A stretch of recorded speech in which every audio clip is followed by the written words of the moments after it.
2, 1, let's get it. Live from the gorgeous Prince George's, this is the one and only, the illustrious Shattered Illusionz podcast, regular edition. As you can see, guys, there are no ladies down here yet, but we got a very, very special episode tonight. But before we get into all the BS, couple of announcements. Follow us on TikTok, Instagram, and now Rumble at Shattered Illusionz. We've been growing at pretty good rates. You want to keep that going. Also, make sure, ladies, if you want to come on the show, DM either Will, Oliver, K Dot, or D, or myself. And shout out K Dot and D. They ain't been around, but they'll be here next week. So I'm not gonna keep this going too much longer. Let's go ahead and get right into it. But before we do that, gotta check on my boys. Oliver Fortune, the man, the myth, the legend. How you doing, bro? Hey, we're doing good, man. We got a great entrepreneur in the DMV area. So, hey, man, just really excited for this episode. And, here it's come up in his journey. And just, hey, thanks for coming on, man. No question, man. Y'all, thanks for having me. And just before we get to our man, just Will, real quick, we want to thank you for setting this up, man. Will been doing this thing lately, man. Gotta give my man his kudos. Will, how you feeling, bro? Man, I'm doing good. This is gonna be a good one. All right, y'all. So before we get too much into the bullshit, I gotta tell you, we have a DMV legend down here, man. A dude that's been doing this thing for a very long time, and I want to kind of tie everything together, guys. The DMV is the DC, Maryland, and Virginia area. Like I said, it's pretty much common knowledge at this point, but we have a really strong culture down here, and that's why we are a DMV-based podcast. When I say live from the gorgeous Prince George's, that's PG County, which is probably not more than 10 to 15 miles from DC. But I'm about to get to our guest to honor, man. That's a social studies lesson for y'all last. Is it social studies or geography, nigga? Listen, when I thought that was considered. All right, yeah, you're right. And it's important that you say Prince George's every time. I just realized. Yeah. I just realized that Prince George's County people don't like PG. Oh, bro, we can get into that. I'm about to say, I just learned that. I just learned that. Before we even get into that, I got to introduce my man. This man is the CEO of Eat, one of the biggest clothing lines in the DMV, and actually is even outside the DMV now because I've seen it in Philly, New Jersey, and some more different cities, man. But before we do that, man, I want to introduce y'all to the man, the legend, Malik Jarrett. Yes, sir. Take it to the What's up, son? Hey, Malik, bro. Like I said to you before, man, I'm not just saying that you're a legend in the DMV, bro. And we appreciate you taking time out of your Friday when you could be out selling something with a young lady, doing whatever you want to do, man. Just taking your time out and coming down, hanging out with the SI family, bro. We appreciate you.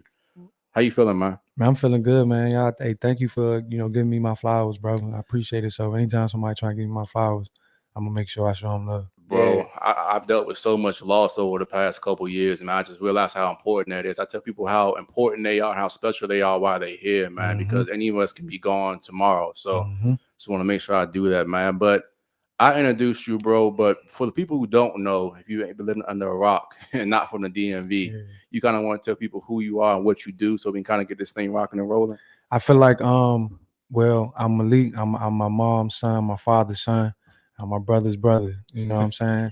I'm my friend's friend. And that's what that's what I wake up and try to be every day. Like, you know what I'm saying? A good person to my people. And I wear DC like my skin, you know what I'm saying? So when my skin shine, when I shine, we shine, you know what I'm saying? When the city hurting, I bleed with the city too. So I just like to call myself a son of the city.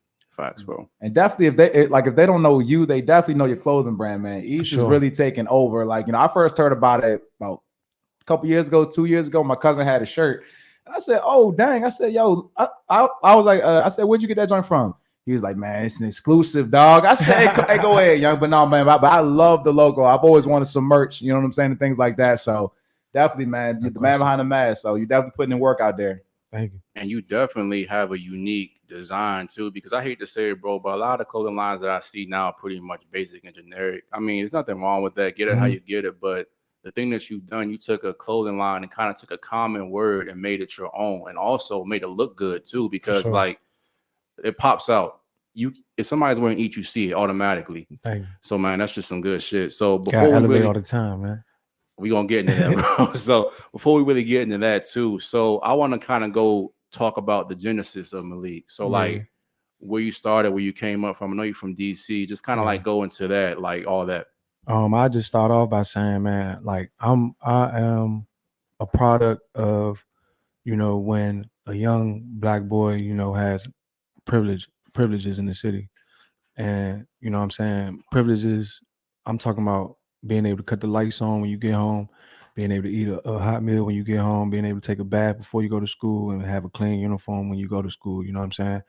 Basic privileges and an amazing mom and an amazing village. You know what I'm saying? I grew up playing football with Beacon House.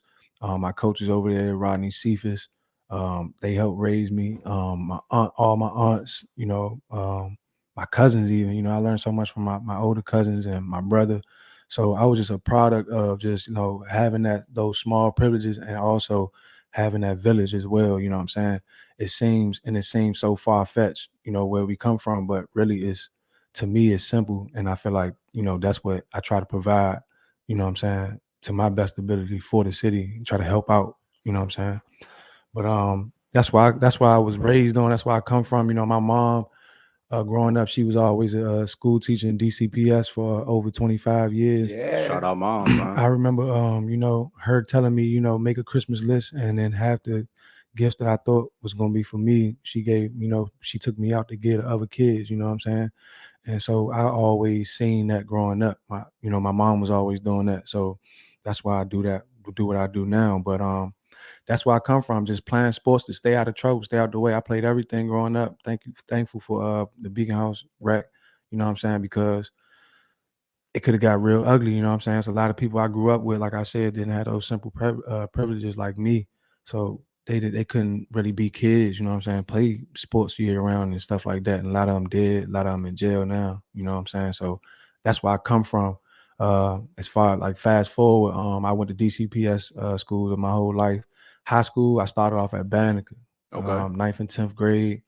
Ninth grade, I was in there being a fool, and I got put on probation. And I had to get my grades up, or they was gonna kick me out. I got my grades up, but during that time, I was like, man, I'm trying to get back to playing football. So the coach from McKinley Tech called me one day because my brother was at a HSPD camp. Not my real brother, but like my brother, my man Bowser. He go by Sebastian Tattoos now, but he was there and he was trying to recruit him, and he was like, nah, I got a brother. He, we the same size now. He just as good as me. So he called me one day, went to go try out for McKinley Tech. I was cooking my first practice, and then he took me to the principal's office. You know what I'm saying? Yeah, we made that happen. And so I started playing football, doing my thing, graduated. I was always a good student because my mom was always on me, but like I was never like really 4.0 or anything like that. You know what I'm saying? But I was always definitely 3.0 ish. But when I was graduating school, I really didn't have a plan for my life. You know what I'm saying? Graduating high school, but I knew that I didn't want to be in the city. You know what I'm saying? With the climate of the city that it was at that time. This was 2010. I'm like, I can't stay here. I don't want to get a job. I don't want to get comfortable. So I had only applied to one school, you know what I'm saying? I had good grades and everything, but I had only applied to one school. And one day Virginia State was doing on-site admissions in my high school, and my counselor was like, yeah, just take your transcript to him. And I took my transcript to him, and he was like, yeah, you in there. I was like, all right, that's where I'm going. And I never was really, scared of college or anything like that. I knew I was probably going to go because I didn't want to stay in the city. And I knew it was probably going to be easy as well because like I used to just think about some of my teachers and like, I'm like, man, if they could get a degree, I know I can get a degree. You know what I'm saying? I'm not really trying to knock DCPS teachers. They got some great teachers at DCPS, but it was a couple examples like, man, if they could do it, I know I could do it. Like, it's going to be a piece of cake. So, yeah, Virginia State was the first people to give me acceptance, so that's why I went. You know what I'm saying? Never have seen the campus, nothing. My first time going down there was for the orientation, and that was my first time seeing the paper where you had to pick your major and everything. Like, that joint was double-sided, like all this just big list of majors. I'm like, man, I wasn't prepared for this. And so I ended up just picking mass comm, journalism. I was like, all right, journalism, I know what that is. I can write. I'm not stupid. I can tell a story, you know what I'm saying? And then so yeah, I did that. Virginia State was a blast, you know what I'm saying? I really didn't get, I got my education for sure, but that was more so me learning about myself and me growing into who the world sees now, you know what I'm saying? I always had a job. I always had different hustles, legal hustles, you know what I'm saying, when I was in high school, you know what I'm saying? And so that first year of college, that first semester of college, like after that summer money ran out, you know, Mom Dukes only sent a certain amount, you know, the money ran out. And then one day all my friends were going to Chick-fil-A. I ain't had no money on my car. I had like 81 cents or something. And I was devastated, bro. I was like, man, I'm not used to doing this. You know what I'm saying? I'm not trying to eat this calf every day. Right. I was used to having a job, you know what I'm saying? When I'm back in the city, I do my Safeway overnight joint. I was eating whatever I wanted to eat, you know what I'm saying? And so I remember going to my room just crying. And I was like, man, no matter what, I don't care from this day on, I'm gonna be able to eat whatever I want to eat. I'm gonna eat good for the rest of my life, like every day. I don't care. And so that led me making some, you know, foolish decisions. Fast forward to my senior year, my 21st birthday, I'm like, yeah, I'm about to go back home, DC, go party for the first time. You know what I'm saying? Because I stayed out the club until I was 21. I wanted to say that experience. I used to hear about all the stories and everything, but I was like, I want to say that experience. So, yeah, my 21st birthday, I'm on 95. I'm about to take the exit. I'm about to be by Pentagon City, and my neighbor get to calling me, and then my neighbor from upstairs calling me, and then my neighbor from downstairs calling me, and eventually I answered. They like, yeah, the police all in your house. You know what I'm saying? They taking everything out. They got everybody in handcuffs, all that. You know what I'm saying? So I'm like, all right, damn, it's happening. So basically, I was, you know, doing what a lot of people do in college. I wouldn't even consider it selling drugs, but you know, weed. I'm not proud of that.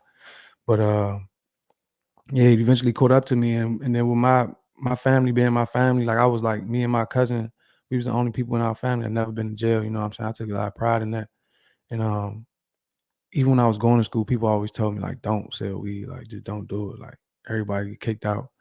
And so but I had like, that's when God started talking to me, Slim, because I was living off campus, so I never got kicked out, but I was facing 5 years and had like charges and everything like that. So I got evicted, and I'm this during like my senior year where it was like crunch time. I was taking 21 credits now, and for people that don't understand that, you know, a normal semester is 15 credits, but I was trying to get out of there on time. Yeah. So I paid extra money and all that to take them 21 credits. So I'm evicted, taking 21 credits.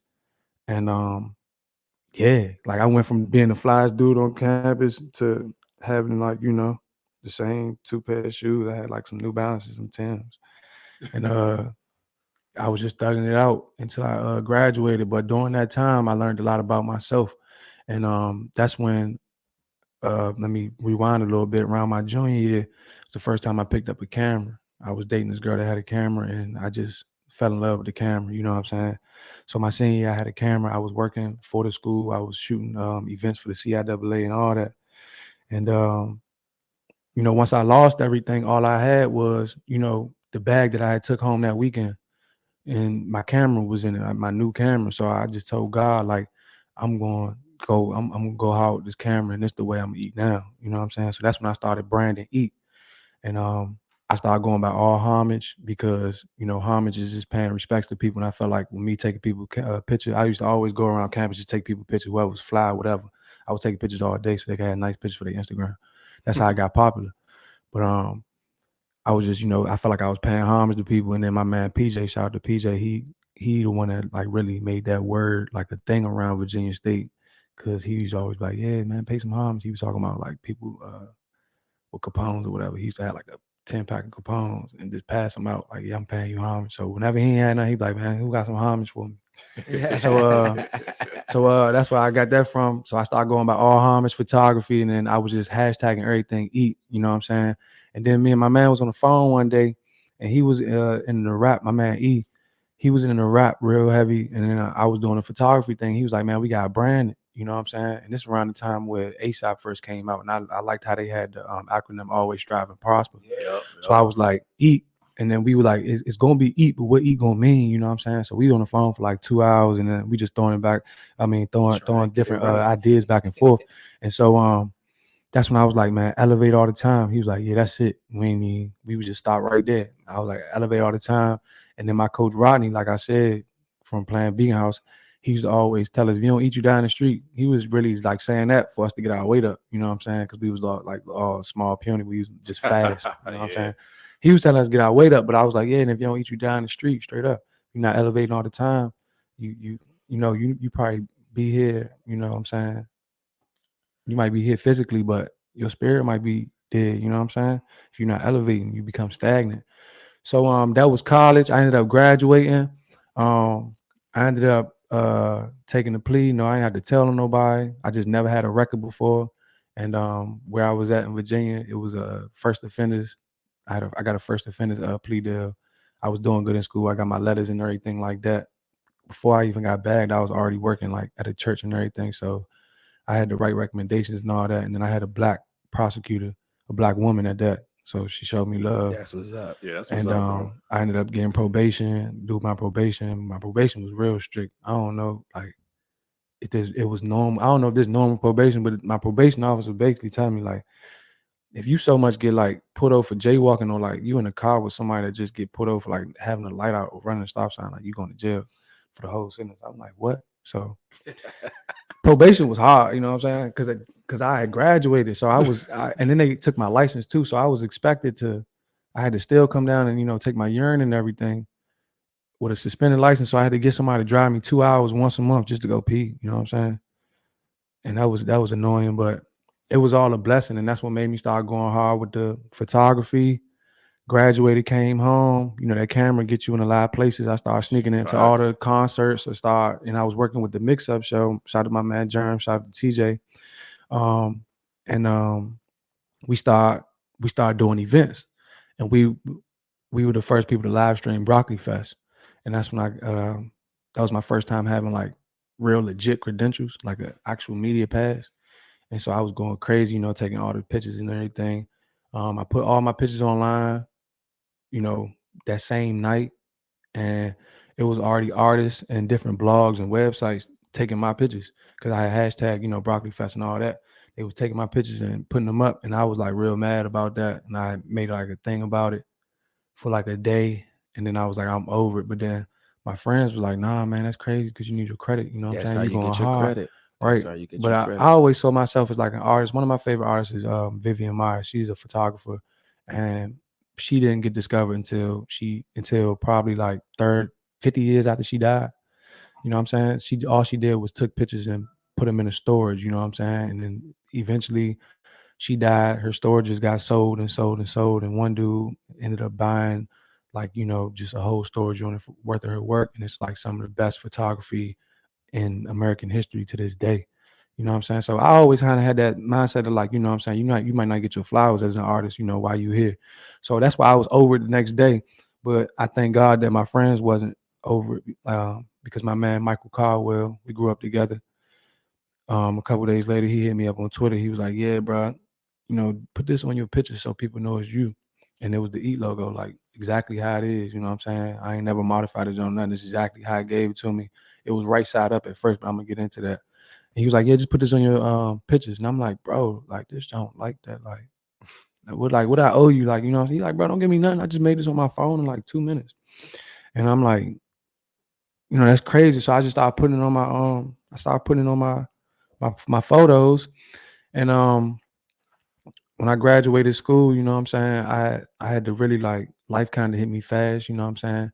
We had some family issues when my mom wasn't working, so I really had to pitch in, you know what I'm saying? So when I got back, I ain't really had that time to like that leisure time. I got right to it. I was already used to working in restaurants and everything like that. My summer break from being in college, so I just started working in restaurants. So I was working 2 jobs. I was working one I had to be there at 9 o'clock. I had like a 9 to 5 joint, working like, breakfast, lunch. I mean like lunch, my bad. And then I get off from that job and go across the street to the steakhouse and then work there from 6 to 11:30, 12. I was doing that 6 days a week, grinding, you know what I'm saying?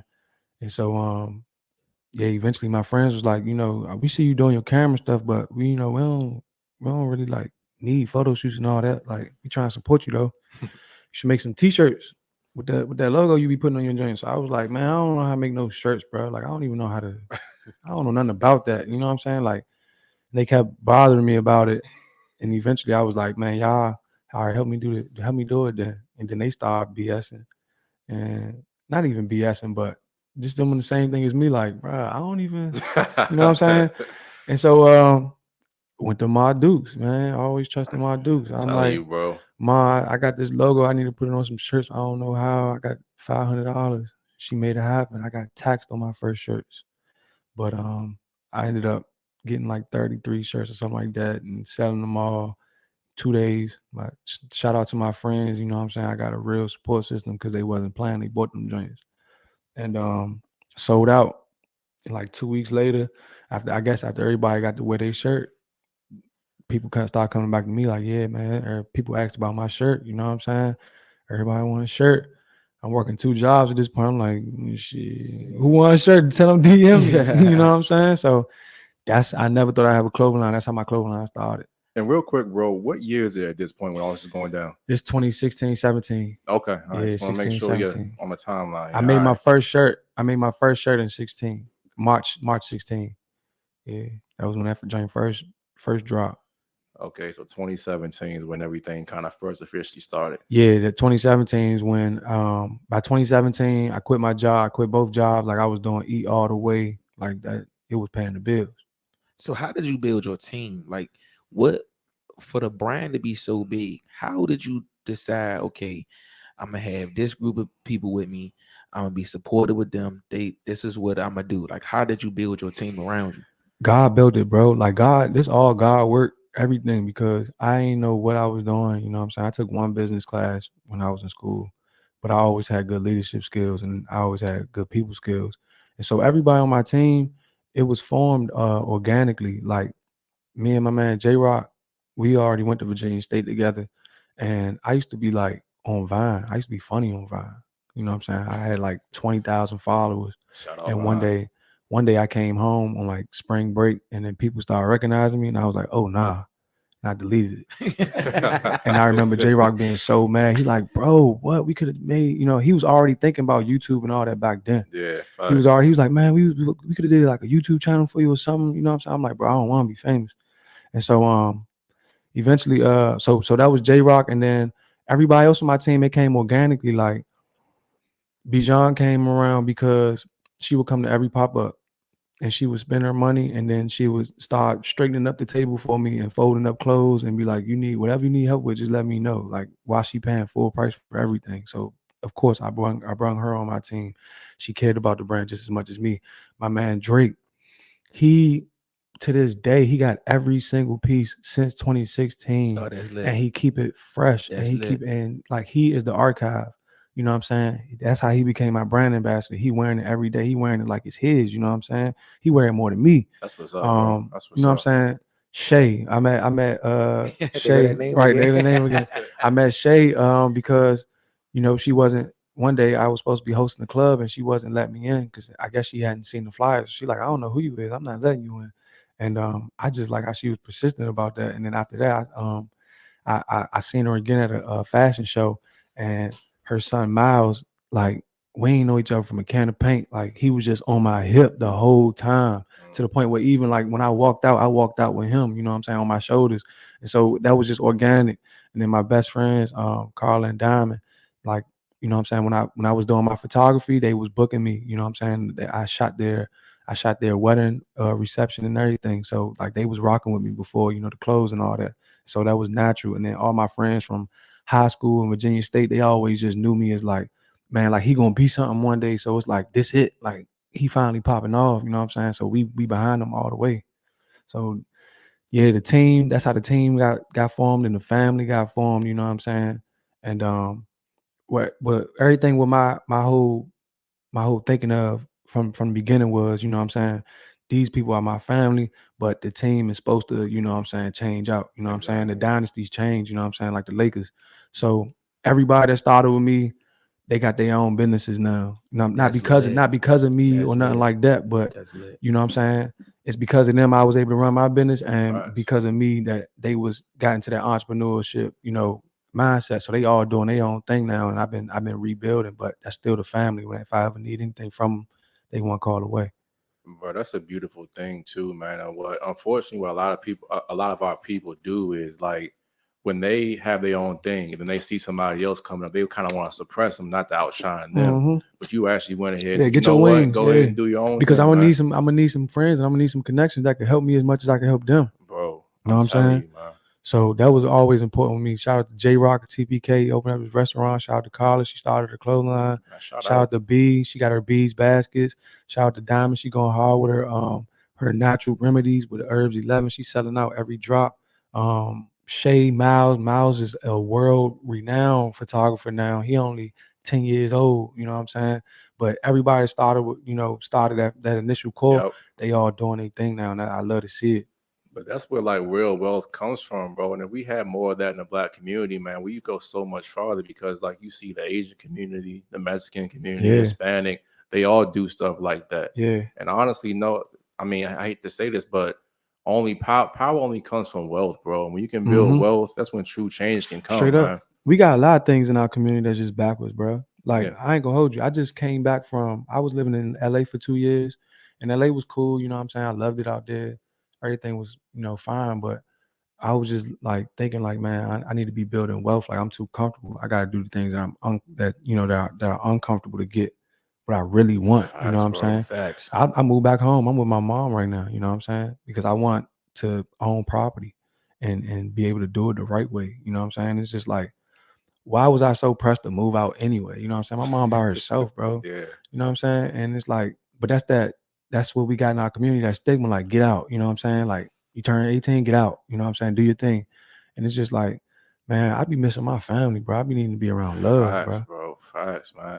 And I'm not gonna lie, I've been to LA a couple of times. I'm not really a big fan of it. Sorry, LA, but I mean, it's cool. Like I said, it's cool to visit. And everything it's like chill. That. I mean, but it's a lot not to like. Yeah, you know what I'm saying. You got to be able to maneuver it how you want to. And it's a lot of politics and stuff behind it too. I mean, I think it's a really superficial place. Like I said, I like visiting there, but as far as the area, I think the DMV, not just because I'm from here, but I think it's one of the best areas to live in, bro. I'm not even gonna hold you. For sure. And while I was out there, I was kind of ducked off. You know what I'm saying? If you wasn't from back home, like you probably didn't meet me because, like, I gave everybody a chance, but I also like being from here. Like I'm. All the things that they do out there, like I'm already used to. Like that's how we grew up. Facts. So it's like I already know, like you can't be friends with people that's trying to be famous, bro, because they're gonna do whatever they need to do at the end of the day. And it's just like I play them the right way. And it's like people be out there with their feelings hurt. I'm like, what you thought it was? It's Hollywood. Like you trying to be friends with people that would do anything to be famous, bro. Like those not friends.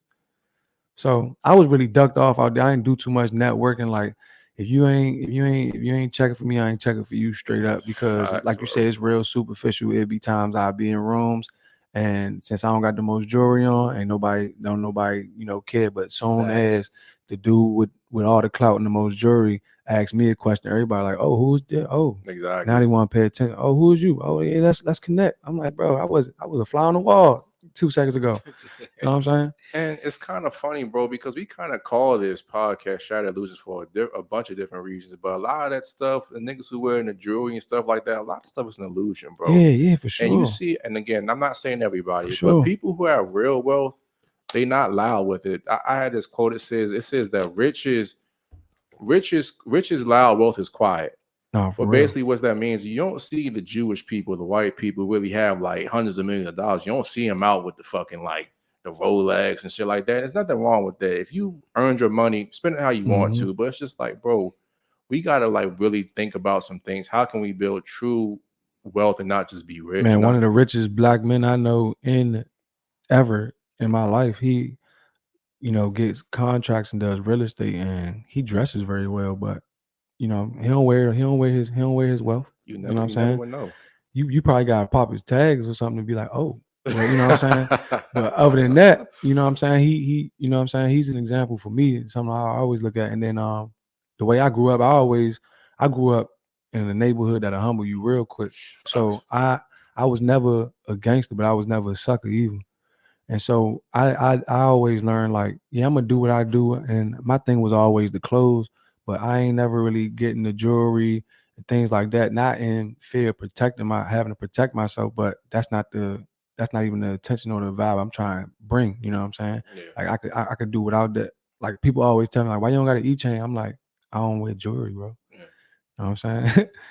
Cause like if I didn't know who you were and I just walked by you, I would think that you're just like everybody else. That's not a bad thing to say. That's why I You know what I'm wanted to be saying? like, Exactly. yeah. Like, and I mean, but people, it's going back to what you said. People now, man, they want the clout, the likes, and there's nothing wrong with that, bro. But people are doing it for the wrong thing, and like they're selling their soul for it now, bro. I'm just like, man, I can't fuck with niggas like that. I'm sorry, that's just me personally, but It's a lot of sheep out here, and it's hard when you kind of. It is crazy because it's like doing the right thing is kind of like going against the grain these days. It's crazy to say that, but when you going against the grain, you know what I'm saying?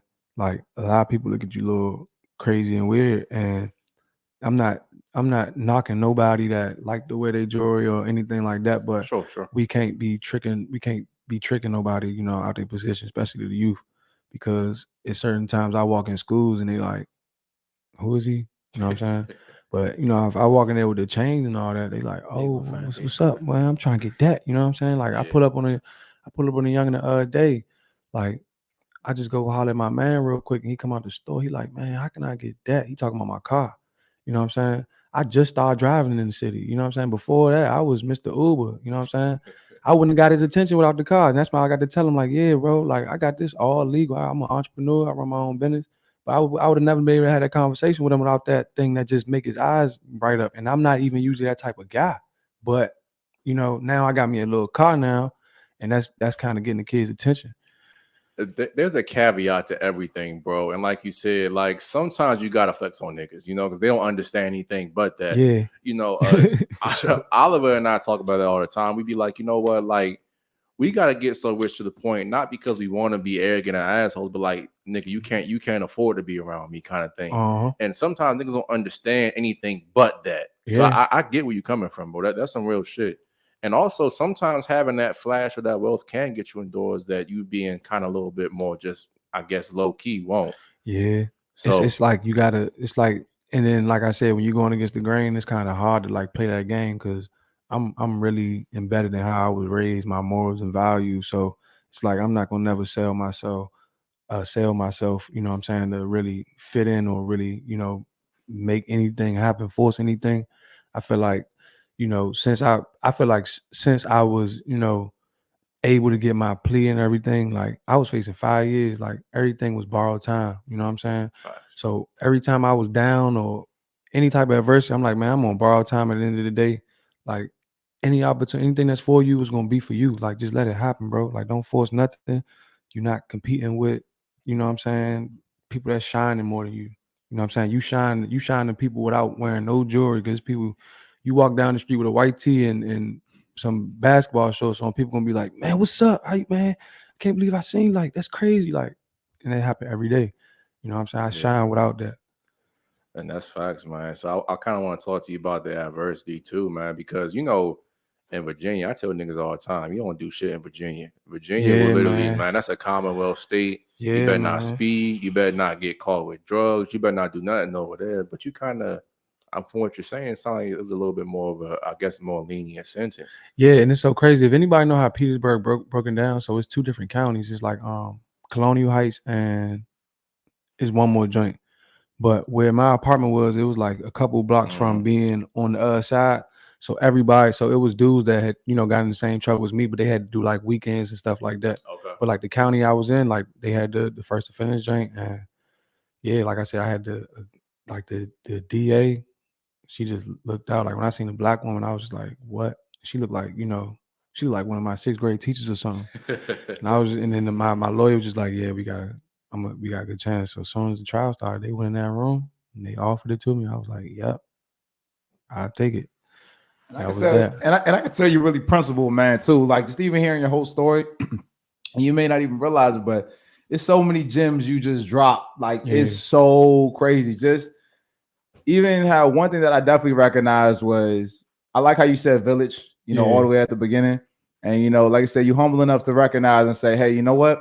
This person right here giving me an opportunity, whether it was, you know, your folks calling you as far as like McKinley Tech. Yeah. You know what I'm saying? Whether it was, hey, look, go give them your transcript. Yeah. Whether it was, hey, make the shirts. Right. I'm noticing that was a common pattern throughout your life. And people don't understand the opportunities are there. But the key thing I tell people is, where is your focus? You know, and one thing that I liked about what you said was when you went LA, look, you ain't checking for me, I ain't checking for you. Mhm. And I almost kind of fell into that same trap when it was terms of like, oh, let me start being flashy, or let me start being doing this. But in the past few years, as I started learning more about marketing, what you put out there is what you're going to attract. And that's why I love how you say your team was organic. The reason why your team was organic was because they wasn't with you for the flash. They wasn't with you because of what you had on. Like you said, bro, all I had was just myself and my people skills, and people just loved you. And from that, you was able to get an organic crew that actually really vibed with you, opposed to, let's say, if you walking around with a chain on or something like that, which is nothing wrong with that if that's who you are. People like, I want that, so I'm gonna be near that. Exactly. And then you start attracting the wrong types of people. But then I tell people, look at your marketing though. Look how you're marketing yourself. You know, is that something that you would actually wear, or you wearing that for other people? Right. And by you always being your organic self, you was able to cultivate an organic team that helped you along the way. You know what I'm saying? That was like, oh nah, hey, look, bro, you need to throw this on a shirt. You know, and there was so much demand there even before you even, you know what I'm saying, even made one shirt. You noticed the demand. You said, listen, I don't know how to do this shit. I'm not gonna sit here and be like, nah, fucking just give up on it. I say, who do I got? What do I have? Like you said, I got taxed on my first shirt. Hey, lesson learned. You didn't give up. Kept going. Got them made. Sold out. People wanted more. You kept harping on the things that were going well for you. And one thing I would say, good. like, that kept my eyes open to everything. You know what I'm saying? Because when I told you, I was gone when they raided my house and everything. So I already had the plan. I had two uncles that, you know, did 20 years. Like I said, every male in my family. So I was already knowing what to do. I was prepared to really sit down, like, go to jail. You know what I'm saying? I had some money left over, but I didn't even pay for a lawyer. I was like, you know, because I knew the consequences of it. I used to be paranoid a lot because I went from my freshman year all the way up until that day, like, you know what I'm saying, just doing my thing. And I always knew, like, man, somebody gonna either rob me or somebody gonna tell on me or something like that. And so when it came, I was like, you know, I'm about to just deal with it. But in that same token, it was like, man, when I turned myself in, I remember I turned myself in early in that day because I knew I was about to just bail out. You know what I'm saying? I'm like, the earlier I can get in, I don't gotta spend the night bet. So but the whole time they holding me, and I'm just like, God, like, whatever you want me to do, I'm gonna do it. Like, whatever path you got for me, I don't care what it is. Like, I'm gonna do that. You know what I'm saying? Like, just put me on the path. And when I graduated, I kind of like forced that path to be photography. You know what I'm saying? I kind of tricked myself into saying, yeah, that's what God want me to do. You know what I'm saying? The photography thing, but photography wasn't paying no bills. You know what I'm saying? And then I got just real tired, and I was like, all right, and I really started praying hard, like, whatever you want me to do, I probably, like, whatever it is you got for me. You know what I'm saying?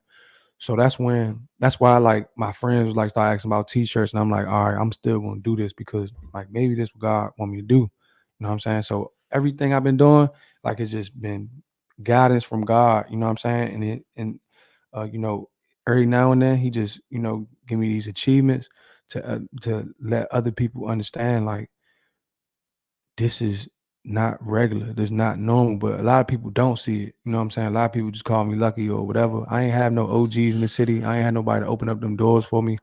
I ain't had nobody I knew that could call New Balance. You know what I'm saying? From when I made them 3 shoes with New Balance. That was God. And people still be hating or whatever. I'm like, man, bro, I know I don't got no background in this, and I ain't never, like, studied it, and I ain't never want to be this all my life like y'all. But this is God moving through me, bro. Like, I'm not competing with y'all. Like, you know what I'm saying? Like, I want everybody to do their thing. I'm glad the DMV taking off in this 50,000 more clothing lines from when I first started. You know what I'm saying? So it's like, that was the plan, bro. And people be thinking, like, I'm against them or whatever. Like, you know what I'm saying? People got to think of, you know, whatever, I guess, to get them motivated, I guess. I don't know. I hope they're using it for motivation. But everything I've been doing is really just God's plan, you know what I'm saying? And I had strayed away from that a little bit around, like, 2019, 2020, 2021, just battling, you know, with different things mentally, you know what I'm saying? And really trying to, like, feel like, all right, is this really my purpose? Because I felt like I was pouring into a lot of people, but a lot of people weren't pouring into me, you know what I'm saying? And Facts.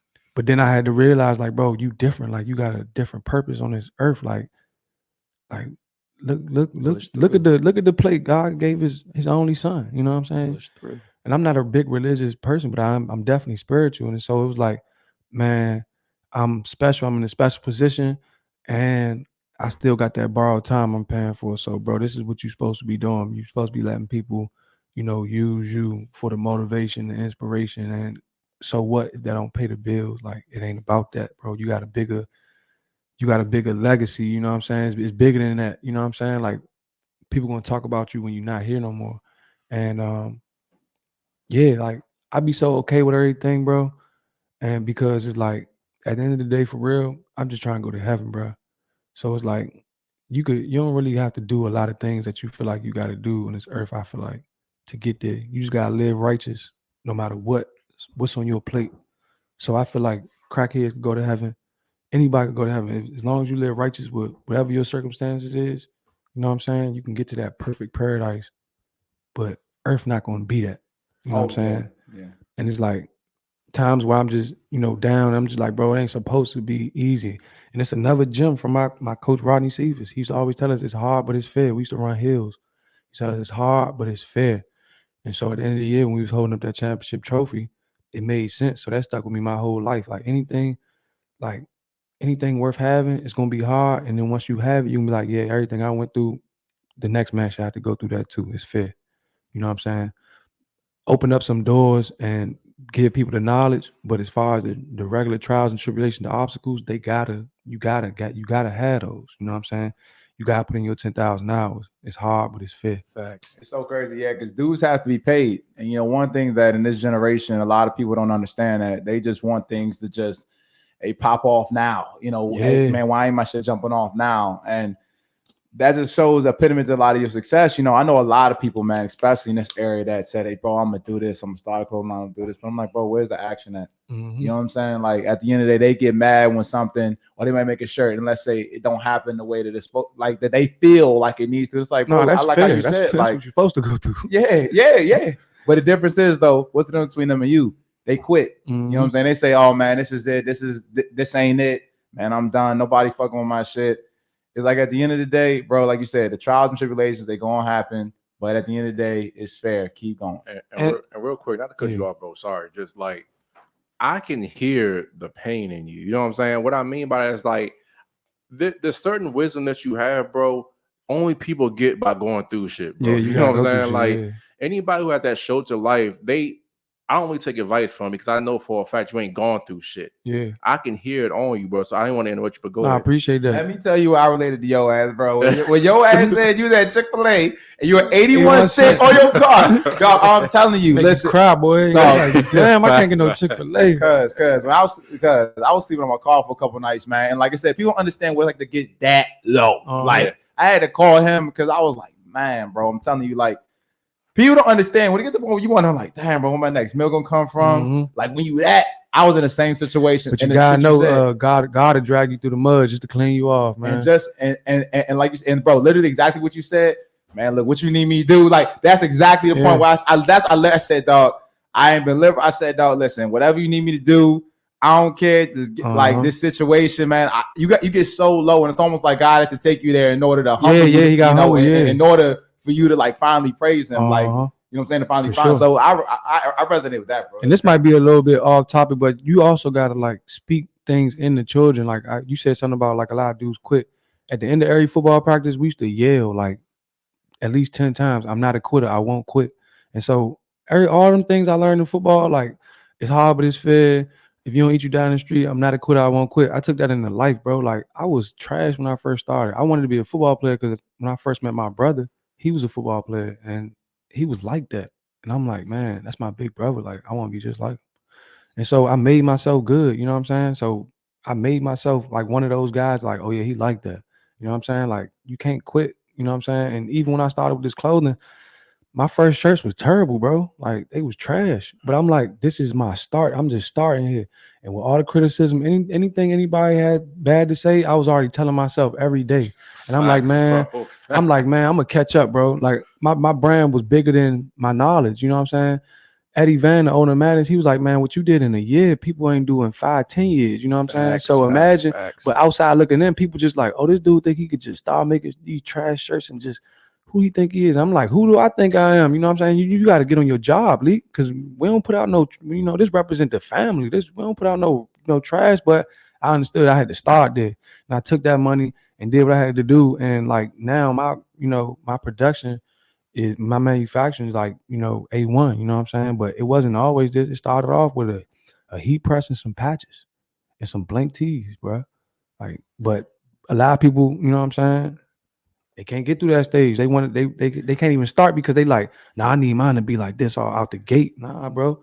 You gotta get one customer first, bro. Facts. And I've been guilty of that myself, bro, because I'm a perfectionist. I'm trying to let go of that, bro, because like I can't have my shit going towards like this. But like you said, I've even seen the improvement from us just starting last year to now, bro. Mhm. But I tell people all the time, you have to get past that kind of year point where nobody gives a fuck. Like nobody cares about what you got going on. Yeah. Nobody cares if you got any, like how good or bad your shit is. Once you get past that point, bro, it's pretty much easy. It's just the consistency and trying to be inside the game, bro. Because everybody, Nike didn't start out as it Nike. started with a you know waffle what I'm fryer. saying? Straight up, a waffle fryer and some rubber. Facts, bro. But that's what I'm saying. Like, people just can't endure that getting past that 1 year mark because, like Oliver was saying, it's the microwave generation, bro. You know, and then vanity will kill us, bro. Because everybody's worried about how they look to other people instead of what they see when they look in the mirror. And I never had a problem with just being raw with the people because I'm a winner. You know what I'm saying? Like wherever I'm at, you're gonna see me better the next time you see me. So I never had a problem with just being raw. You know what I'm saying? Basically, like just out there, like stripped, like, yeah, this is what it is, and this is where I'm coming from, and this is what I'm gonna make it. You know what I'm saying? I started off just riding around in my Ultima, you know what I'm saying, going to different hoods, selling t-shirts, you know what I'm saying? But it was that rawness, and people see me, and so when people see like, damn, this nigga got a New Balance now, it's real now. Because like if you ever seen me, like it's real. You like, bro, this nigga, he pressing the shirts, bro. And now he know people at New Balance. He got a shoe. Like what? So a lot of times it's like you kind of doing the people that privilege when you just coming out the gate raw with it. You know what I'm saying? You don't have no, you release all those inhibitions, you know what I'm saying? Kind of like, Glorilla, like her whole glow up right now. Like people like once she dropped that first song, she was raw with it. You know what I'm saying? She ain't have her teeth done, none of that. She like, but I gotta put this out. You know what I'm saying? She ain't had the biggest budget for a video, none of that. You know what I'm saying? So you can't be afraid to just come out raw, man. That's the realest it get. And the thing that most people are looking for nowadays, and I talk about TK, I was talking to TK about this all the time, is raw is relatable. Yeah. At the end of the day, it's not about having the most perfect production. Yeah, that's so real to it's people. Like, and that's what I'm saying. The more raw you usually are, because we all like say not going through the exact same thing in terms of like scenarios, but our feelings are all the same. Everybody that felt mad, everybody got felt sad, everybody got their insecurity. So when you come out with yours, like, hey, look, this is what I got. I'm gonna do the best I can. People notice that, bro. And like I said, they can relate because they like, damn, I could have got a presser and shit like that. I had a presser in my, you know what I'm saying? Like they start relating to these stories, like, damn. And that's the thing that really people gravitate to, that authenticity. It's not the best production, and it's the authenticity that brings it up. That's what's up. So can I ask you this real quick, Malik, before you go? Well, so when you had this heat press and before Eat became Eat, was there ever a moment of doubt in your mind? You were like, damn, I can't do this shit. Nah, never. Okay. I never, like, I don't know. I always been like, I don't know if you call it, I've been on the borderline of confident and delusional my whole life. Hey, but that's what it takes, man. If anything, like, I always looked at things, like I said, at a young age, you know what I'm saying? If somebody has done it before, I can do it. But it's just like, how do I want to do it? I don't do things I don't want to do. You know what I'm saying? Like if I was 17 and I was serious, being 5'8", if I really wanted to dunk, I would have made myself dunk, bro. But it's like, you don't want that for real. You like, you just want to do it because you think it's cool. But like, the things I really want, I'm gonna make it happen every time. So it's like, and then I felt like God was guiding me too. Like my friends was kind of gave me that push. Like selling 33 shirts for $40, you know what I'm saying? I made more money them 2 days than I made, a week at one of my jobs. So I was like, hold up, they got my attention. So it was like, I could do this, you know what I'm saying? I just did it. I do it again. Do it next weekend. Do it the weekend after that. Now do it every day of your life, you know what I'm saying? So your brand is big at this point, right? For sure. August 7th, 2020. Mm-hmm. Throw a party, block party, and everything that went wrong could go wrong at this point. Mm-hmm. What was you going through? What was that whole process? Like the whole process? the whole process overall for me was a learning experience. It taught me not to be so naive. It taught me that my power as a leader in the community, you know, what is expected of me and how I have to rise to those expectations, you know, whether I like it or not. Personally, it was, you know, it was definitely a traumatic experience. And I was, you know, dealing with that, you know what I'm saying, just off the internet and everything, just trying to deal with that and also, you know, reach out to as many people as I could. But I would say overall it was just a time to learn and time for God to slow me down and say, look, you have to understand who you are, and you know what I'm saying? You gotta be in your community, be a part of your community, but also um stay out the hood. When it gets to the hood part, you gotta stay out of that. You know what I'm saying? You can't be around places late at night or doing block parties and things like that. You know what I'm saying? No, that's not what CEOs do. So I just had to learn from it. And yeah, with everything that all the criticism and people everything people had to say was all the things I was already, you know, beating myself up about. But also it was a time to understand like everything is not on me either. But I'm you know, I'm not, you know, grateful it happened at all. Um and everybody that was involved, I just like, you know, still wish them peace. And yeah, I never do that again. So what? So that was a big thing that you said. A lot of times people might say, you know, hey, look, man, I'm doing my thing, but you know, I'm still gonna be with my peoples. You know what I'm saying? I'm still gonna be in the trenches. I'm still always gonna do my thing. Like, what really made you like? I guess like come to that conclusion. We I know that the event happened, but some people still be like, hey, man, look, this is where I'm from. It happens sometimes. I'm gonna get back in there. You know what I'm saying? Because a lot of people. Yeah. I mean, you know, not to say it, but a lot of people may say, hey, bro, you a sellout. You know what I'm saying? You stop Yeah. coming around and stop doing this, you Uh-huh. know? And I see a lot of people go through that. What's your thought process on that? My whole thought process was I had to change like my whole thinking as a man, you know, as I start growing up, as far as what's really my goal, what I really want for my people. So at the end of the day, like, yeah, I want us to have a good time, but what's really more important is partying outside more important or financial literacy, you know what I'm saying? And then I just started looking at a lot of different things different, like alcohol is poison to me. You know what I'm saying? I will have a drink here and there, but other than that, like I don't like to just drink alcohol, you know what I'm saying? Especially with I feel like the devil be controlling people that, you know, don't want to better me or don't want to see me well. I started realizing how many people I was around. I wouldn't really consider them friends, but people I would be around, you know, often that would offer me, you know, liquor before they offer me some water or some vitamins or anything like that. So I was like, all right, I see the devil working through people. They not the devil. They don't know no better. You know what I'm saying? We on Shattered Illusionz podcast, you know. So a lot of things that we see in life are that as fun are really just, you know, things that the devil put in front of us, you know what I'm saying? Because what's really fun about it? How does it make us better? You know what I'm saying? Alcohol, at the end of the day, it is poison, you know what I'm saying? When we not drinking or going to the gym, and that's one thing I can say about all my friends. Like everybody I consider a friend, we work out together, we might turn up together, but we could pray together, you know what I'm saying? We really care about each other and we show it. We don't just say it, you know what I'm saying? Times when I'm down, ain't nobody offering me a shot. They offering to pray with me. You know what I'm saying? Let's go on a hike, something like that. And that's the type of people that I feel like everybody need. And as a community leader, that's the type of community that I need to be for my community. Like they gonna have their fun by themselves. Show them you love them. You know what I'm saying? So everything I do with my community is just out of love. So I'm still there, but ain't no loving going on.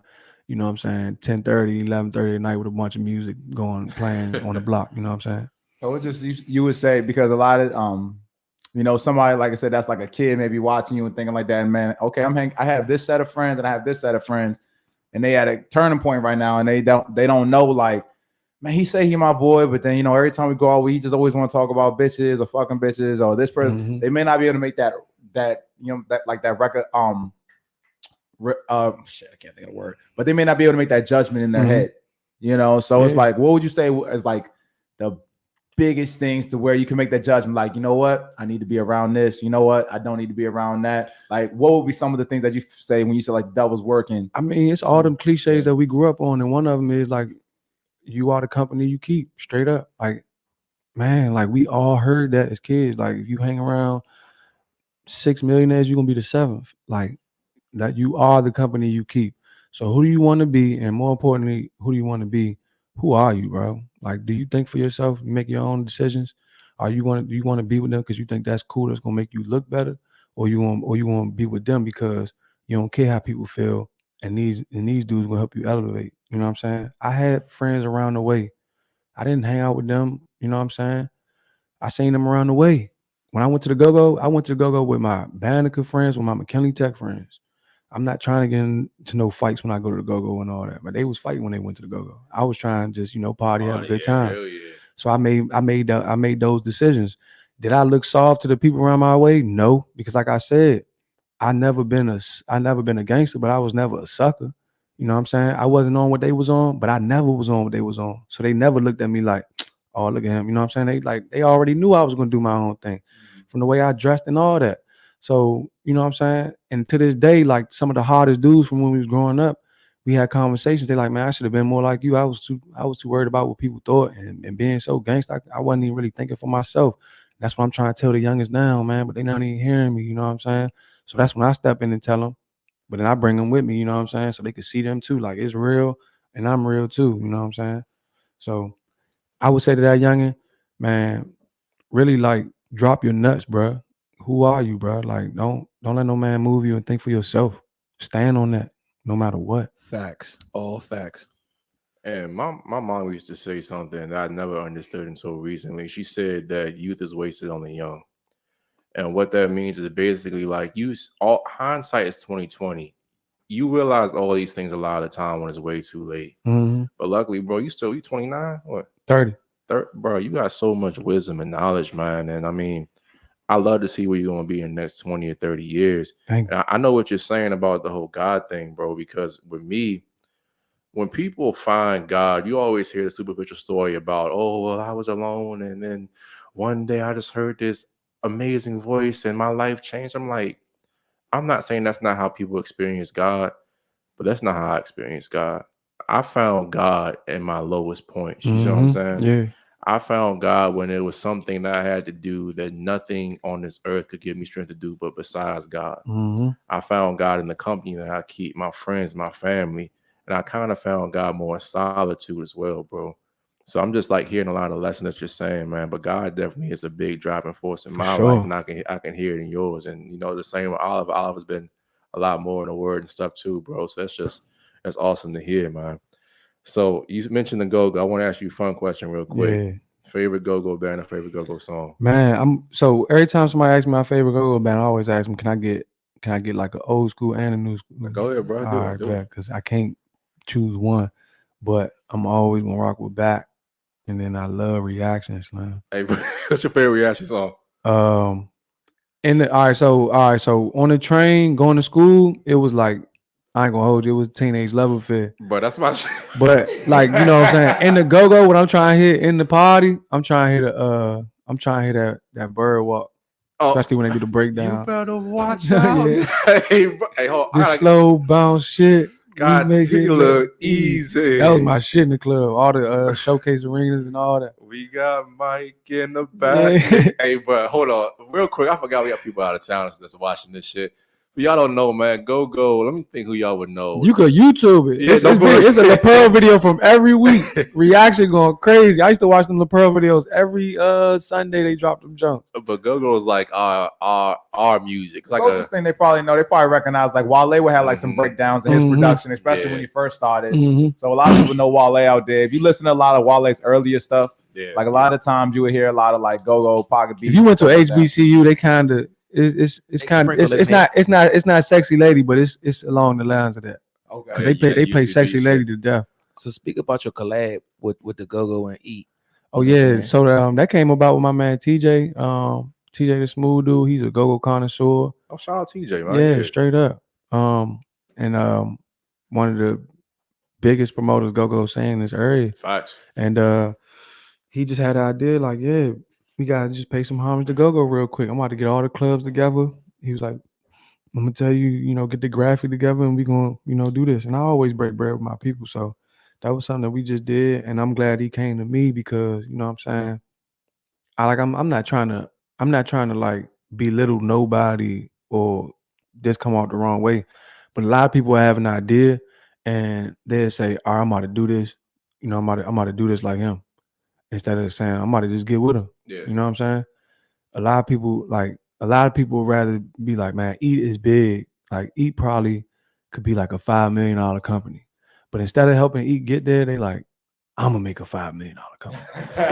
from $0. You know what I'm saying? Facts. And it's like, I'm glad he come to me, and like I'm glad a lot of my close friends come to me. I'm not saying like don't start a clothing line, but if you only got like a couple ideas, bro, we better off probably collabing, bro. Facts, And, bro. and I'm gonna sell the clothes. So your collabs, I know you collab with Fidela. Yeah, straight up. Also, that was one of them organic joints where I know like he gonna get him off himself because he was already popping. So yeah, like that was easy. That was a no-brainer. That relationship became organic too. I met him, all our interaction was always in person. I ain't never know him from the internet. Like I met him in person.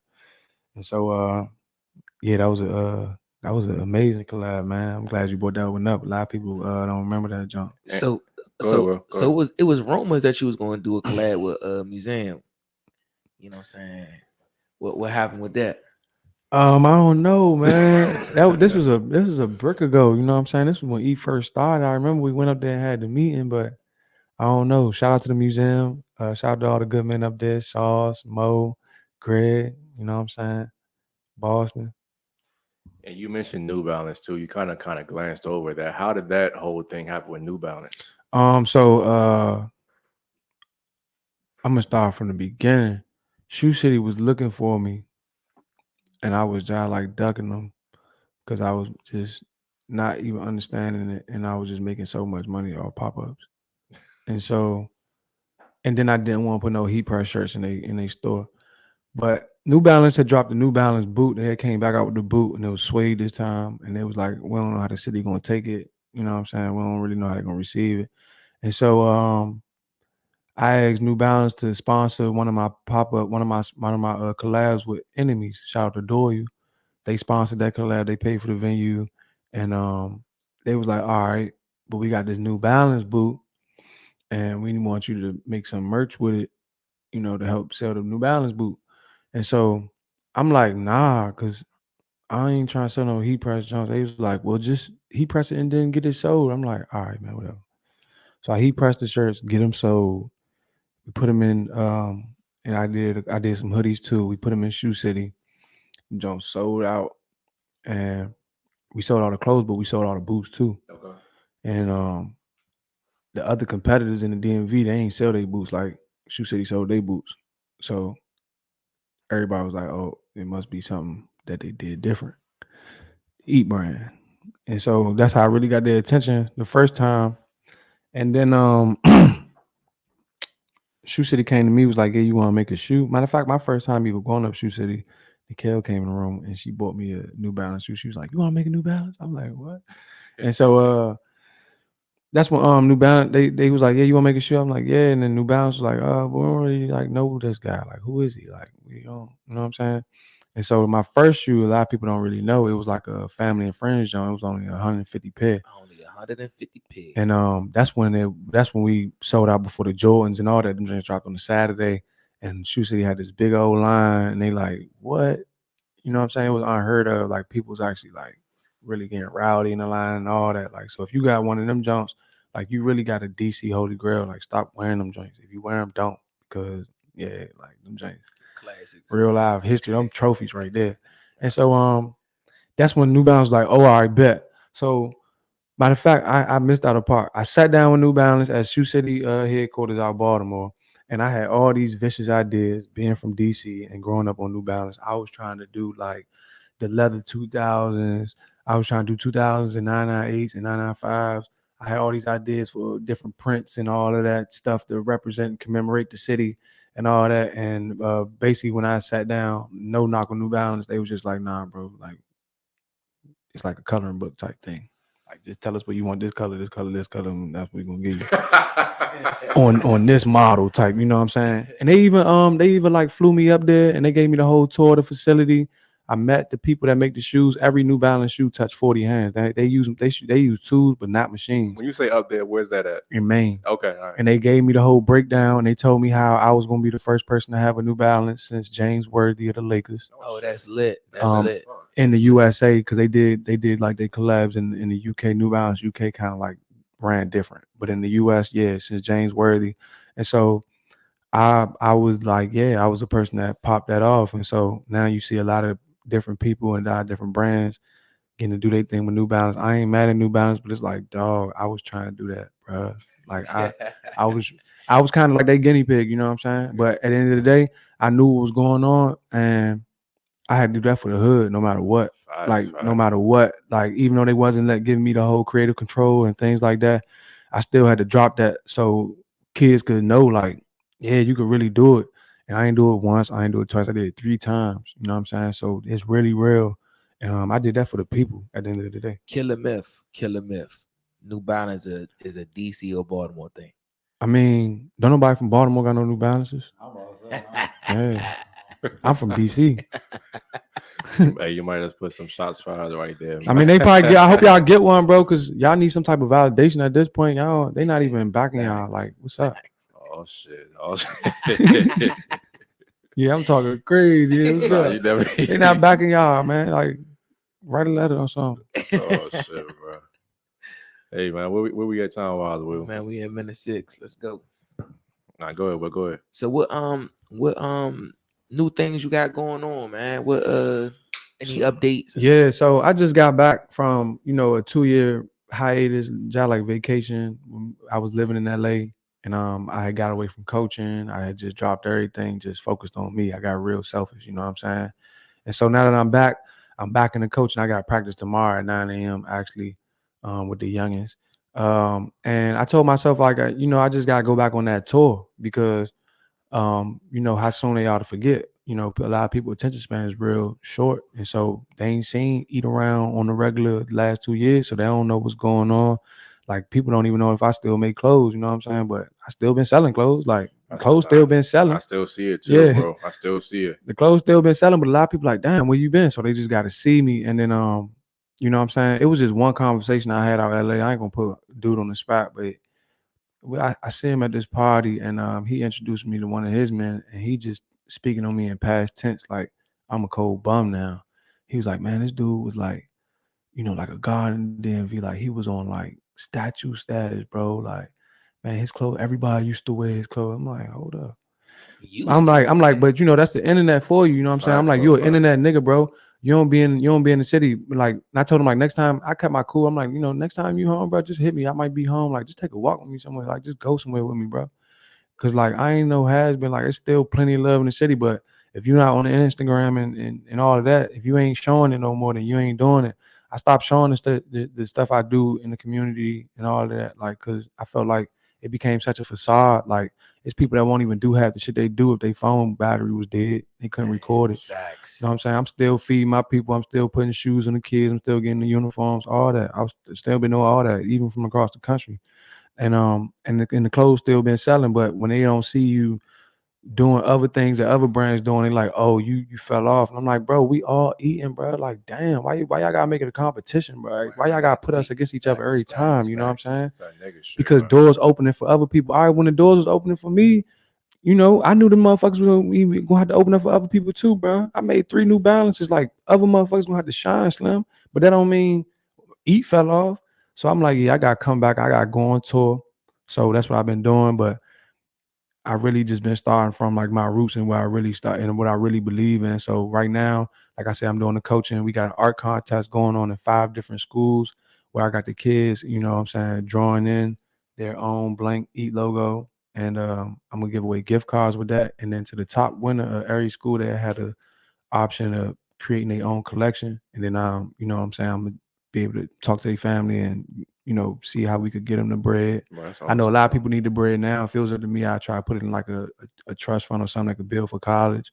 But a lot of families might need the bread now, so we're gonna do that. We're gonna make some clothes, some hoodies, sweaters, or hats, or whatever they want to do with whatever they put in their Eat logo, and we're gonna sell them joints. So I'm definitely gonna need the community support on that because we gotta show these kids, you know what I'm saying, like it's possible. I don't gain nothing from this, you know what I'm saying? A lot of people, it warm people's hearts, but like I said, I'm gonna pay for it, but all the proceeds I want to go to the kids and to show them like, yeah, you can start doing this right now, shawty.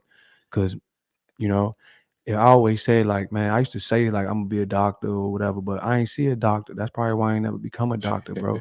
I never met a doctor when I was growing up. So that's probably why I never became a doctor. But I did see, Melvin sitting outside the Melvin or Kurt Brown sitting outside the all day shop every day when I was riding past Bender Road.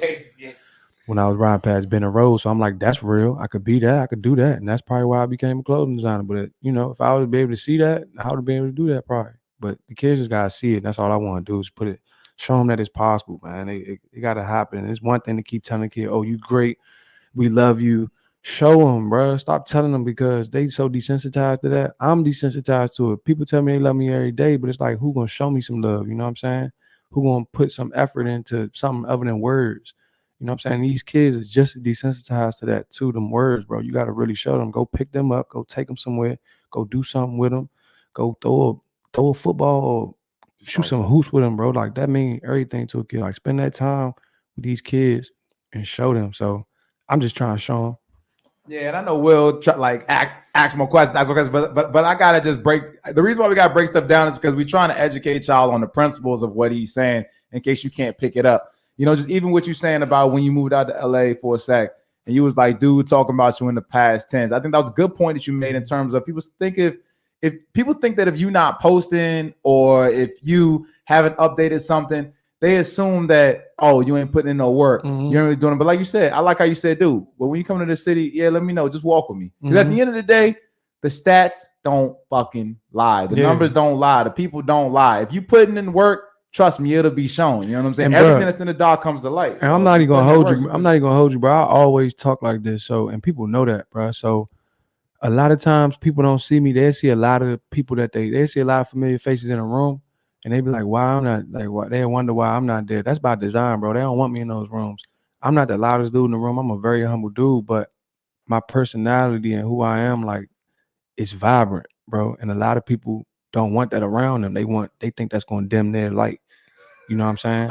So a lot of it's like a lot of fake gatekeepers and all of that really don't want to see, they don't want to see eat. They want to see you do good. They don't want to see you do better. You know what I'm saying? So that's another thing we gotta get over in this city, bro. Like, you gotta be able to move out the way. And it's sad because if they just have the energy like, yo, let's collab, opposed to, yo, let me try to do one, or let me try to one up him. But like, to bro, a lot, there's so much more you can do. But to a lot of people, they look at a collab with Eat like, oh, Eat it's gonna be all about Eat.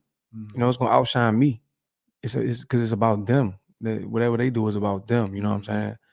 So a lot of people look at it like that. So my man was telling me, he like, bro, but like, it's like people clicking up and like forming the Monstars and like this Space Jam, but like you Michael Jordan. So people looking at you like Michael Jordan, bro. Like they not looking like, oh, we can get on his team.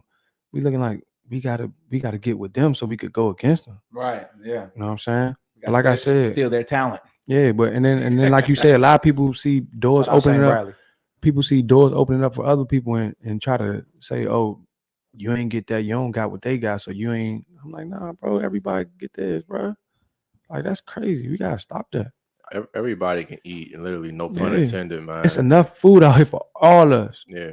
Yeah, in every sense, literal and But it's that scarcity mindset too, man. I think one of the most powerful things that people have now can be an abundant mindset, man. There's more enough money, there's more enough clout, there's more enough women, bro. But people just have that, hey, if Eat shining, I can't get nothing. If he gets the girl, she ain't gonna want me, ain't gonna be another girl for me. Like, bro, I hate that mentality. I hate to keep saying that word, bro, but I really do hate it, man. I always tell people, like, man, like, we live in DC, bro. Like, the Treasury is literally downtown. They print money every day. It's plenty of people that go to work every day just to print money.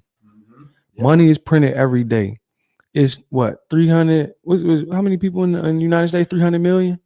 Around 300 million, yeah, something like that. 300 million people in That's social studies. right. 300 million people in the United States. I'm just trying to get 100,000 to spend $50. It's enough out here for everybody. I'm glad you broke up the price. That's how much? 5 million. I'm fucking terrible. That's man. five. That's five. You asked the wrong 100,000 people spend $50 with you. That's 5 million. You know what I'm saying? Like, and you can even scale that to more. So it's like, bro, the world is big, bro. We are so small. We think we so big, but you're really so small, bro. I think when people put And it's enough. Yeah. No, go ahead. No, go ahead. Finish. No, that's all I was gonna say. It's enough. Yeah, and that's what I say. When you put your ego to the side, man, you really can see what you can truly do and the collabs you come with. Like, even for you, when you said you went up to New Balance, you was like, man, I ain't trying to do it. But you was like, I gotta do it for the city. Yeah. And that's why it's like when you have that mentality, like, I'm gonna do it for something that's bigger than me, you outside of your ego. I do believe you should think you the shit. You know what I'm saying? Of course, you have to feed that. But when it comes to certain times, it's like, you know what? If I do this, this can be bigger than me. You know what I'm saying? This can be for my people. This is a vehicle where I can show these kids, nah, you can actually do this. So the fact that you think it's bigger than you, that also takes you next level as well. People get too lost in their ego, and unfortunately, that's what holds them back. Yeah, for sure. So I'm glad you said the price, right? So you had a nice collection of varsity jackets, you know what I'm talking about? And them Jones went for $1,000. Now it's crazy. Internet went insane. Leak out his mind, eat out his mind. Who gonna pay $1,000 for a varsity jacket? This, that, and third. Nobody gonna pay for that shit. When them Jones dropped, they sold out. Yeah, that was pretty big. Yeah. What was your mindset of setting that price? A lot of people kind of put their foot in their mouth when they figured out what I was doing it for. Like I was green to everything. I didn't know nothing about grants or grant writers and any of that. Everything I was doing, and still to this day, I ain't really got all the way into that. Everything I was doing from my brand was straight out of my pockets from selling clothes. You know what I'm saying? I did an HBCU tour, and this was about to be my third one.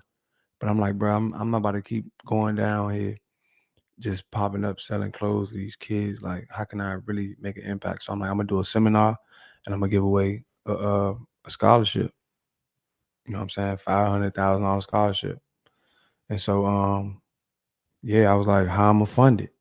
So for Christmas, I was trying to take care of my team and get them some exclusive varsity jackets. So I did that. I let them pick their own colors out and all that.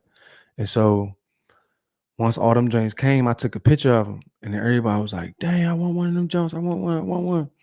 And so I told my team I wasn't gonna make the jackets, but they know the type of dude I am. You know what I'm saying? I want to do something, special. I want to help people.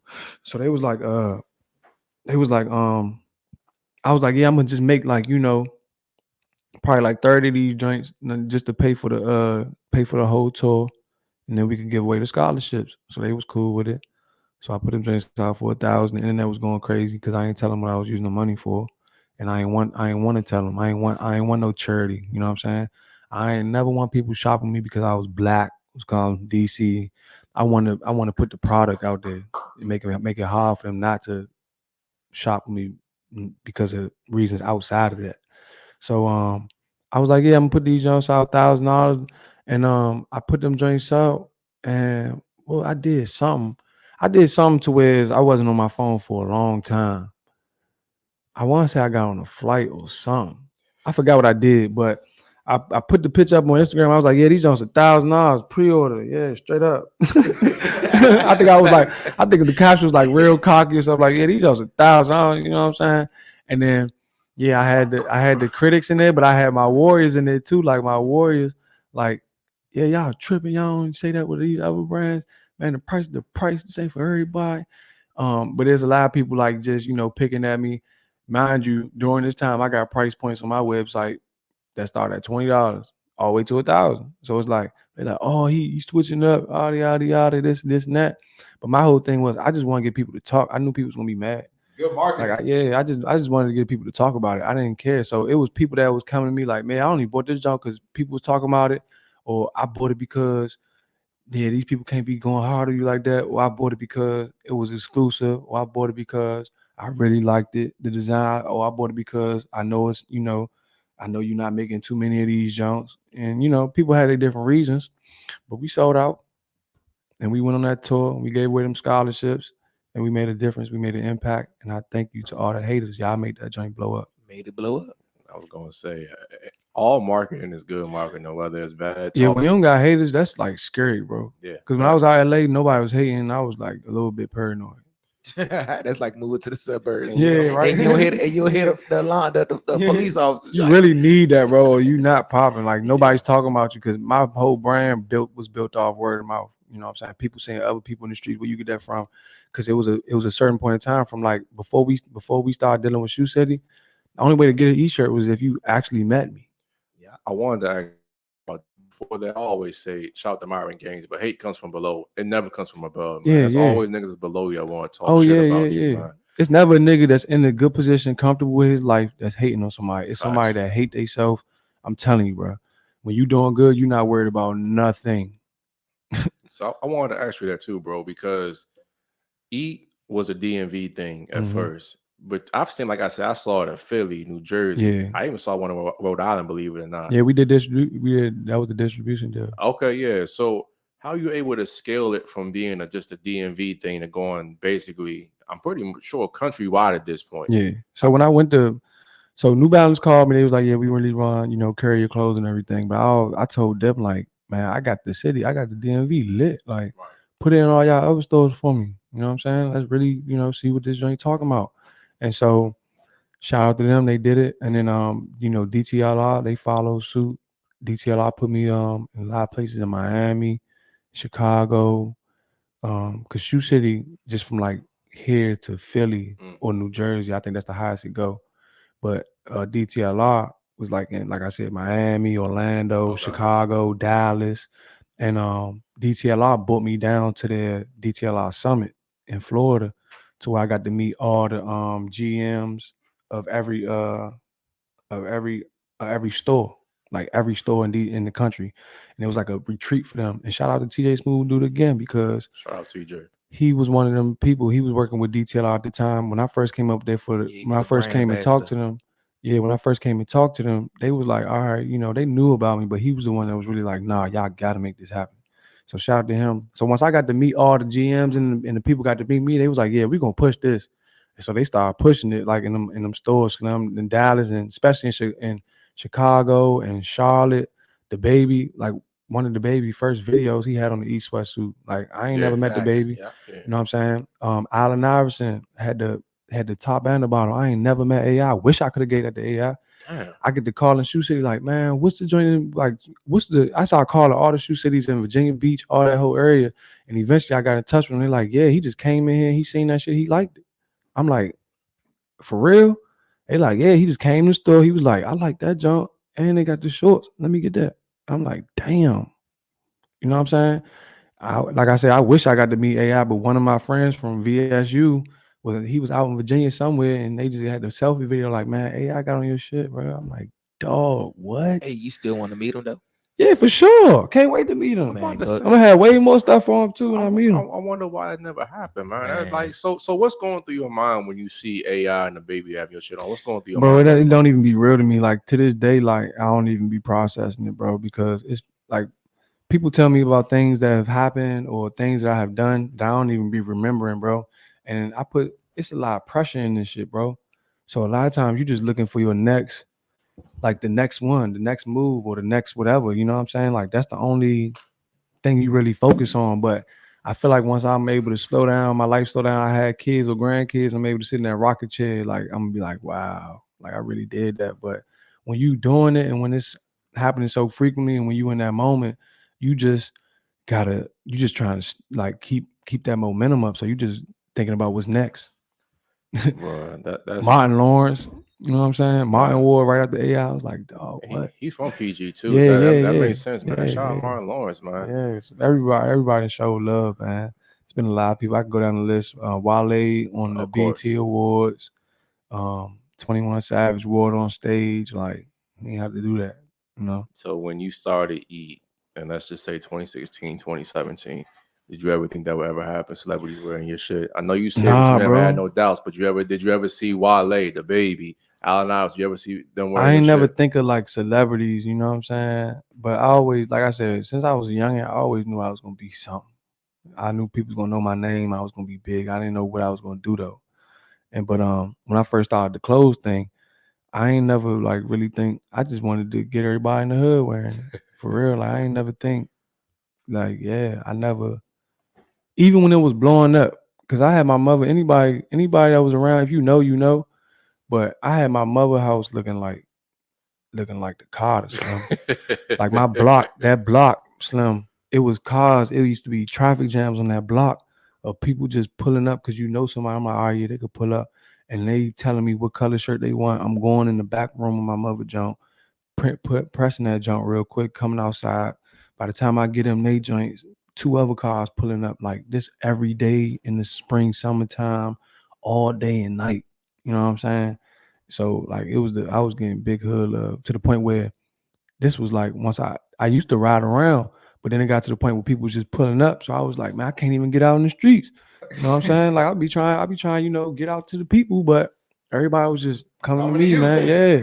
And it wasn't like I wasn't like total strangers. Like I said, it would be like my people I really knew, or like my people's type. You know what I'm saying? But it was enough of that. It was just the support, like eternally from people that actually knew me that really got it popping off. You know what I'm saying? Yeah. Yeah, and I think the reason why I took Storm like that was because I like back when you said with the whole scholarship thing with the $1,000 jackets, you was focused on making a good product. Like you said, you didn't want somebody just to buy just because they felt sorry for you or buy because I'm from the DMV. You just said, nah, put this out here. It's a good product. And that's why I think the joint called Storm. When AI got it, 21 Savage got it, because it's a good product. It wasn't about, oh, he's from the DMV, let me get it. Nah, it was some good shit. So that's what's up, bro. And I would say to piggyback off that, even when like, I started doing things, like I said, I always seen that with my mother growing up, but I ain't never think I would have like a nonprofit or I'd be giving back. But it was literally times where I'd get home at the end of the night and I'd be like, bro, this is so much money. Like I felt guilty, like my people need help. You know what I'm saying? And so I was giving back from the get-go, like very naive again. That was a big mistake in business. You know what I'm saying? And yeah, I always been giving out my own pockets, and I've been giving out from the jump. So it's been times where I ain't had nothing, but I had just did something for a football team or basketball team. You know what I'm saying? I'm just like, I'm gonna get it back. You know what I'm saying? That's always been my mindset. Like I ain't never had a problem with, bouncing back. But I'm gonna always make that sacrifice because I feel like that's another calling that God gave me too. Like a lot of people, I got a lot of notoriety for when I got the football equipment for the Rosedale team. And they had called, like the news had called me a couple days for my birthday. I was about to buy like an old school, like Chevy. And they had called me like, yeah, this team, it's a team in Northeast that the season starts in 3 weeks and they don't have any equipment. I'm like, damn, that's God right there. That's facts, bro. So I want to ask you this these last 2 questions. So there's an 18-year-old right now. Mm-hmm. He has no direction, might not be from the best hood, might not have a father, whatever the case is, but he sees somebody like you and wants to be where you are. What's a piece of advice you can give to him? Man, if you're in the DMV, man, it's 6 degrees of separation. Other places, but really here it's like 2 or 3 degrees of separation. Come find me. And you're being nice, man. But yeah, not facts. Yeah, come find me, bro. Everybody, or if you can't find me, find a mentor. If you don't know what to do, find somebody that's doing the right thing, and ask them as many questions as possible. And any person out here that's made it out the hood, you know what I'm saying? If a youngin come up to you with questions, answer every one of them and do your motherfucking part, Slim. Because it's one thing to be out here complaining every time one of these youngins make a news headline, but you ain't doing shit. And that bothers me so much that everybody got a tweet to put out or Instagram story to put out or they 2 cents to put on a comment on a post. But it's like, what do you even do? You don't do shit. You don't even take care of your nephews and nieces that's out in the street. So stop that. If a youngin come up to you, need some help, need some mentorship, especially if you ain't got no damn kids, man, do what you can because you think it take money, you think it take clout. Well, all it take is time. These kids just want time poured into them. You don't got to be as big as Eat to make a difference, bro. Like, and the closer you are to their age, the more they could realize, like, the more they could really hear you. So that 18-year-old, I would tell them, seek mentorship, bro. Don't be too proud and don't be and like I said earlier, like have that confidence to be your own man, drop your nuts and say, man, I'm gonna make sure I determine the outcome of my life. I'm gonna think for myself. And last question, man. So 20 years from now, where do you see yourself? Do you see yourself with E, maybe passing E to your son? You want to be completely off the grid? You want to take E even bigger? What do you want to do, bro? 20 years from now, I see myself opening up schools around the country. You know what I'm saying? Schools that are not like the traditional schools we grew up in, but schools that already teach a kid taxes, financial literacy, or real estate. We can learn real estate in fucking high school, bro. But that's what I see myself doing, opening up schools and really teach kids and the community, because you can't. Tony Lewis told me, shout out to Tony Lewis Jr., you can't help a kid without helping their family. And he also told me, man, get that motherfucking money first. And so, yeah, I see my 20 years, I see myself opening up schools across the country that are thriving, that are making a difference in the community. And I don't even want it to be called schools. It's going to be leadership academies. My students going to be called leaders. And that's why I asked you that question in the first place, bro, because I normally ask people what's their 5-year plan. But I already know you thinking like 4 times that out, bro. So that's why I asked you that question, man. That's some good shit, bro. And this has been fucking amazing, man. Phenomenal. Yeah, for sure. This is one of my favorite interviews, bro. Nah, bro. I think it's one of our favorites too, man. For real, bro. Appreciate you. You want to go ahead and plug your stuff? We're gonna put all your websites down below. Let them know where they can find you, all that stuff, bro. Future events. I mean, the internet is wide. Y'all know about me, all homage. But if I'm gonna have some time, I want to shed some light on the Blues Brothers TPC. It's a foundation ran by a wonderful woman named Sharonda Adams. She has two. Sharonda Adams. She has two twin boys who have autism, and DC doesn't have any centers for autism, doesn't have any sensitive environments for those kids. And so what she's doing with her foundation, Blues Brothers TPC, you can find them on Instagram or that's the website too, Blues Brothers TPC. She raising money so we could build sensory environments for children with autism in DC, because they can't just go to basketball games or to the mall or to the trampoline place. You know what I'm saying? They need special sensitive environments, and them kids deserve some privileges too. They deserve to be outside and be able to interact and be able to have fun, you know what I'm saying, outside of school and outside of their homes as well. So if y'all gonna take anything from this interview, just look up the Blues Brothers TPC, and whatever you have, you could DM her. She's a very wonderful woman. You know what I'm saying? So far, the donations have been enough for her to get a trailer.